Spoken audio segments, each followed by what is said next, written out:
Because he is an alpha. Because Harold is uniquely Harold and Omega to the bone. As John Donne, the English poet, priest, and lawyer, in his Meditation 17 says, "Any man's death diminishes me because I am involved in mankind." And he goes on to talk about whom the bells toll. But the line that any man's death diminishes me speaks to my heart. Harold's death has diminished me in part. I don't begin to question the wisdom of God because God knows what he's doing. And I just thought that his death was a bit premature, and so we have to kind of reorder things. Sunday morning in preparation for Sunday message, sometimes reviewing, the phone would ring, and he would call, check, so are you polishing up your message? Are you on point? What are you doing? And I missed that because Sunday past I didn't hear the phone ring. Where's that boy? Is he in the country? But I know that God knows what he's doing. And as David and Jonathan were friends closer than brothers, so are Harold and I. We met in the late 60s as neighbors, as students at Howard University, and subsequently at Howard's Law School. Ours was a symbiotic relationship, much like the African crocodile in need of the services of a dental hygienist. After a hearty meal, a meat meal at that, the little bird who fiercely would land on his open jaws, replete with razor-like teeth, to eat the shreds of meat left behind without becoming a meal himself. They benefited each other. Harold and I benefited each other. I taught him how to tie a bow tie. He taught me the delights of world travel of the African variety, exemplifying the truism that travel is to education as salad dressing is to salad. And the unexplored, the unexamined life is not worth the living. And he lived life to the fullest. Make no mistake about it. I expounded to him the world of things, gadgets, clothes, cars, and the detailed eye of the world of the would-be world photographer. He presented to me the values, the principles of manhood, scholarship, and perseverance and uplift. He sponsored me into the Omega Psi Phi fraternity, of whose presence you see here today. And this is not all of us. Lastly, he saw me at my worst and was with me at my best, and never made a permanent distinction between the two. But I share this with you as one thing that's so prominent in my memory. I once inquired of him why I had never heard him curse, use profanity, vulgarity. I had never seen him take a drink of liquor, be drunk, be high, be beside himself. Harold simply explained to me, and I use this frequently. He said to me that my vocabulary is so extensive that I can express myself without demeaning myself. He expressed that he was high on life and therefore did not need artificial stimulus to get through a day. I've stayed with that. I've appreciated that. Because sometimes it becomes problematic when you interact with men who are very well educated, very well positioned, but sometimes when we open our mouths, you wonder where the spirituality is, the education is, where the moral values are, especially those of us who wear the purple and gold, and we talk about manhood, scholarship, perseverance, and uplift. That created a problem for me at one point. I even talked to Dr. Richardson about how I could be in ministry and find myself involved in that kind of conduct from time to time. But it was Harold who came back to find me after I had dropped off the planet and said, come, perhaps you could say a word. Perhaps you could help somebody along their journey. Perhaps you can be an encouragement to somebody else. After all, remember, Dr. Richardson needs you. The truth of the matter is, I needed them. So family, my life has been enriched and will continue to be because he was and is my brother forever and will never die in me. Shirley, Herman, Felicia, and Seaman, may the very God of peace be with you perpetually as you recall the legacy of a life well spent in service to helping others. We laugh about him. He was a tough negotiator. If it was a dime between the two of you, he was going to get that dime. But at the end of the day, he gave more than he received. Always willing to give what he had. God bless each and every one of you.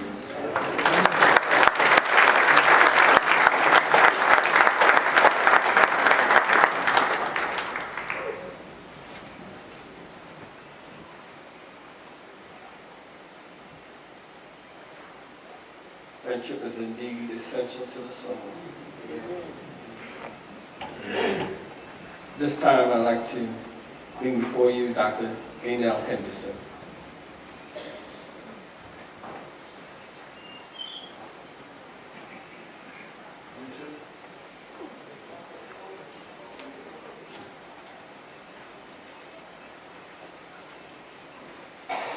Good afternoon. Good afternoon.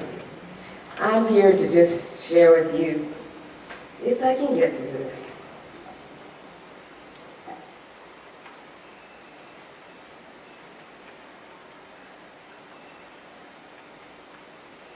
a little about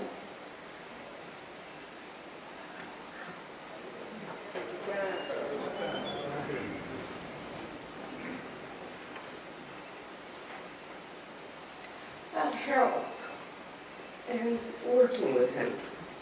Harold has worked at Henderson Travel for almost 30 years. And I loved him like a brother, clearly.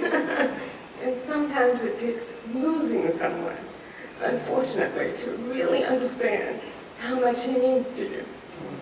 So I'm going to straighten up here and try to get through this, these words that I prepared. Because Harold was really, really special. He first came to Henderson Travel, in the late 80s. And this was when we were on U Street, and Metro was being built, and we had just put up the Reeve Center, and people were really gung-ho and excited about traveling to West Africa. So Harold came to me and introduced himself, although I had seen him on campus at Howard. He was a few years ahead of me. I didn't really know him then. But he came to me and he said, look, I've been to Africa. I belong to this wonderful organization, Operation Crossroads Africa. And I got a taste of Africa, and I want to go back, and I want to take people there. And I know that there's some members of Operation Crossroads Africa who are here, and I'd like to just acknowledge them. Would you all like to please stand? Those members of Operation Crossroads Africa.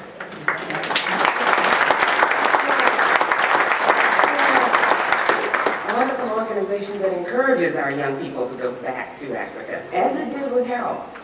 So, needless to say, Harold, jumped right in. I taught him, he learned the intricacies of the travel business and the tourism business at Henderson Travel. And, knowing, once I really understood what Harold was like, and he explained that he had a full-time job, so he was going to be doing this on the side, it was clear that the best thing for him would be to work with Henderson Travel as what we called an outside sales representative. And that's a person who essentially has all the flexibility he needs, chooses his own destinations, develops his own following, and while he had the reputation and the infrastructure of the travel agency to support him, Harold took off. I mean, Harold took off like lightning and never stopped, until a few weeks ago. I suggested that, what he might do is really focus on West Africa first too, because it was more affordable. And before I knew it, Harold was literally taking 5, 6, 7 groups to, initially in the 80s, our focus was Senegal and Ghana, because those were the popular destinations, and they were the most affordable destinations to get to as well. So Harold, believe me, that first couple of years that Harold started working with Henderson Travel, I know he was making more on his part-time job than he was on his serious full-time job. But he was just enjoying it so much, you know, exposing people to Africa, going to each and every country and really getting into the culture and the people. That's what he loved the most, I think, about travel. He would not just go and travel to see the sights, but Harold wanted to be with the people. He really wanted to understand the people and to learn from the people, and that's what he did. And I think for that reason, you know, he was particularly fun to travel with. He traveled to so many places. I asked Shirley, his sister, if I could just look at his passport. And she found the passport and, you know, gave it to me. Harold's passport that he just got a few years ago is, I am not exaggerating, this thick. He has literally 4 additional sets of papers that you put in. Once you've used up your passport, you can go back and get another section, and then another section, and then another section. And that's what Harold did. He traveled the world. So I said, well, let me just look at what he did the last few years in travel, and to give you some idea of just how much this man traveled and took his friends and his family with him to expose them to the world and to all the cultures and people of the world.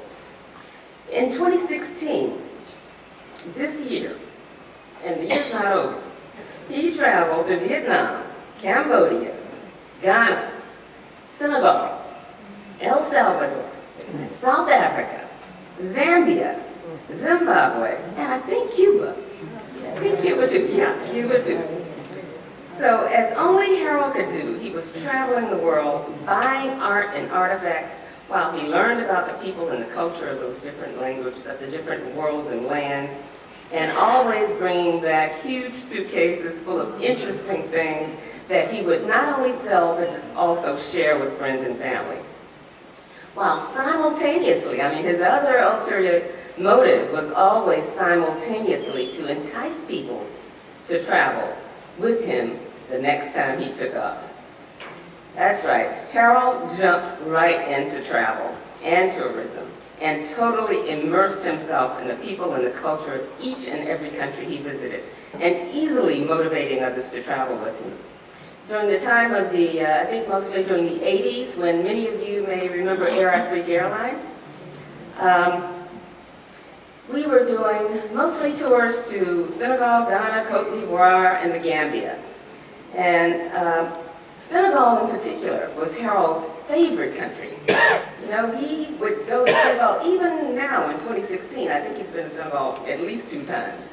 And he went to Senegal so much, so frequently, that people there began to call him Mr. Africa.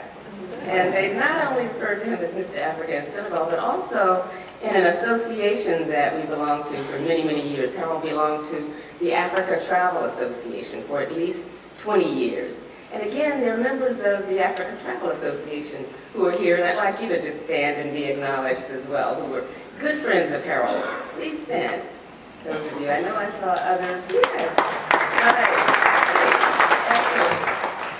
And that Africa Travel Association is an association of travel agents, tour operators, African hoteliers, African airlines, anyone involved in the travel and promotion of tourism to Africa. As the decades went on, though, he also focused on other parts of the world. You know, he was a man of the world. And one of his other talents, incidentally, before I go there, was easily, someone mentioned earlier, easily picking up languages. He would pick up languages. It was a real talent because, I mean, I have to study languages for several years and then can only, you know, say, how are you, and, you know, what's the day like, etc. You know, those very, very short little sentences that we all learn when we're traveling. But Harold had the knack, the talent to really pick up languages, and many of them African. languages, African ethnic languages. Wolof was one that he spoke, very well. And again, in Senegal, whenever he saw anyone, Nangadef, which was the standard greeting in Wolof. And even here, you'd often hear him saying Nangadef. So, he wanted to, and I think he actually almost succeeded in actually traveling to almost all 54 countries of Africa. We mentioned that he'd been to all the states and that he'd been to all the continents, but he also almost traveled to every single country in Africa, which is quite an accomplishment. So lately, the last 10 years though, he's expanded his focus, as I started to say, and he's really begun to look at Asia, the continent of Asia more, and was taking groups to very, very interesting places, Cambodia, Vietnam, Thailand, Dubai, and India. And always, he would organize the groups so that culture was a main part of the itinerary. And Harold was also known for his tours were so popular because he didn't take you to just the ordinary sites and attractions that the average tourist goes to. At each destination, he would always seek out, something that no one had ever heard of, or take you totally off the beaten path. That's what he was known for. For example, one good example is Ethiopia. When he took a group, many of the members are right here now, took a group to Ethiopia, and typically you go to Addis Ababa, which is a wonderful, thriving, colorful metropolis, the capital of Ethiopia. And from Addis Ababa, you typically go up to the northern section, which is called the historical area, Axum and Lalibela, where they have these rock-hewn churches, literally carved out of rock, underground. It's amazing. Well, Harold would do that. That was good, but that was not enough for him. He talked his little group into going with him. They found a guide who would evidently take them down to almost the southernmost part of Ethiopia, to the Omo Valley. And there they found an ethnic group of people who were living as they probably lived the last several hundred years, wearing next to no clothes, but adorning themselves with beautiful flowers and plants and leaves, banana leaves. And these were the people of the Surma and Mercy ethnic groups. And literally, in the midst of the bush, you would have to trek through the bush to get there. But that was a trip. That was your typical, exciting, very exciting trip with Harold Cook. So in closing, I'd just like to say that, we will miss him. We already miss him dearly at Henderson Travel. He loved to travel. He loved motivating people to travel. And I find consolation in thinking about just how much Harold enjoyed life. He had a genuine zest for life. He was vivacious. He was different. He was fun and funny. When he talked about his travels, he was intoxicating, easily enticing people to come along. He was effusive, overflowing with energy and happiness.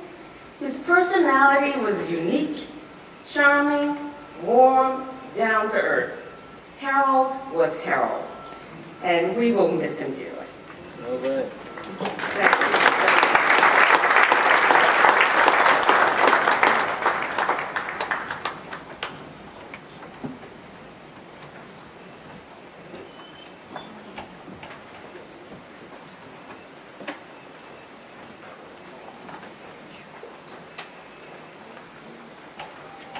The compass for my way. You're the fire light with nights so long.